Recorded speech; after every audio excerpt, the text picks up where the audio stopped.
Good evening. This is CTV News for Tuesday, June 24th. I'm Gina Barty. And I'm Byron Scott. Thank you for joining us tonight. Well, today is the moment of truth for a slew of candidates who are running for statewide and local offices in Maryland. The candidates are making their rounds across the state to get voters to the polls, and there is much at stake.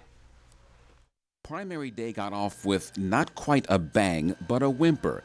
Turnout appeared low at Cherokee Elementary School in Adelphi, but that didn't keep Delegate Joseline Pena-Melnick from greeting voters and expressing her support for Anthony Brown for governor. Because I believe in him. I've known him for the last 8 years. I've been a legislator. I sit on the health committee, and on the health committee, he's been a leader with Veterans Affairs and a lot of different bills and initiatives. Polls indicate Brown, who voted this morning in Upper Marlboro, is the front-runner against Doug Gansler and his running mate Jolene Ivey, who greeted people at Flowers High School. We're optimistic. Things seem to be going well for us around the state. Areas that we're strong in, we're getting good results. So all we can do is hope and pray and wait till 8 o'clock tonight. Whenever we have an opportunity to... In Fort Washington, Heather Mazier's running mate Delman Coates spoke with voters and discounted polls indicating that the Mazier-Coates ticket was lagging in support. And as we've been able to get our commercials on the air, see, many of the polls were taken before the debates and before we were able to get our commercials on the air. Now, as we get out across the state, more and more people all across the state have heard about Heather Mazier and our campaign. On the Republican side, Larry Hogan leads the pack of GOP hopefuls.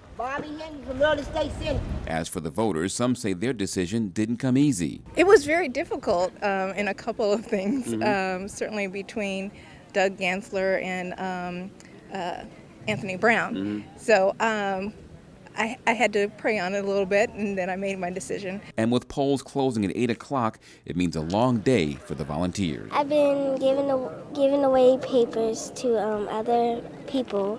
Some reject, some took. Well, we had a long day today. Okay, and it's not over yet, huh? No. And again, with polls closing at 8 o'clock tonight, our attention turns to voter turnout. Take a look at Flowers High School this morning, where turnout, as you can see, was very light. Election judges say as of 11 o'clock this morning, only about 125 voters had cast ballots. And this is another location, this in Adelphi, where the lines were even shorter. Some election judges say they're not surprised. I think people don't look upon the primary the same as they do the general. Even though I feel it's just as important, if not more important. And therefore they don't come out. But it's early. It's still early. Well, basically, when it comes to the election, you never know. So that it's not a surprising thing. It fluctuates all the time. So we just hope for the better. Activity at polling places are expected to pick up when people get off work this evening. Gina? It may be one of the tightest local races in the 2014 primary elections. Denny Tavares and Dole Neiman are both running for the District 2 council seat, currently held by Will Campos. Tavares is endorsed by County Executive Rashawn Baker. Both candidates have been Prince Georgians for more than a decade. At the end of the day, it's because I care. I care about the community, I care about its people, and I care about the direction that our county is going. And I think that I want to be able to work well with the other people around me, the county executive, the state level elected officials, and my colleagues. Should I be honored enough to be elected to the position? I have experience in all the areas that really make a difference: education, crime and law enforcement, government action, state action, school board. So all the things I've done kind of culminate in. Will Campos is currently running for Dole Neiman's seat in the House of Delegates. Meantime, candidates are continuing their campaigns as voters trek to the polls today.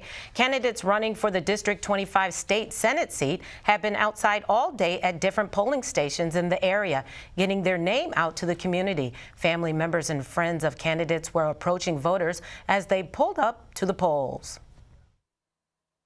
I'm a lifelong Prince Georgian.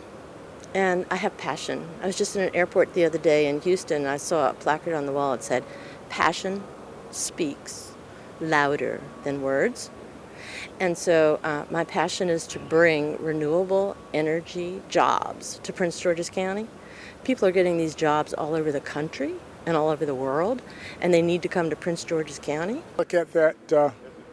If you look at that fence there, I was able to get $100,000 from the state. What would happen is the kids would run across the road, and a couple of them got hit or hurt. And so it's that kind of work. If you go in the back, there's a track that I put up in the back for running. So I will continue to do the kinds of things that I've done for the school and for the community. Delegate Melanie Griffith is also vying for the 25th district seat against Curry and Goolsbee. The winner of the Democratic primary will face Republican Corey Boone in the fall election. Well, you're watching CTV News. I'm Gina Barty. And I'm Byron Scott.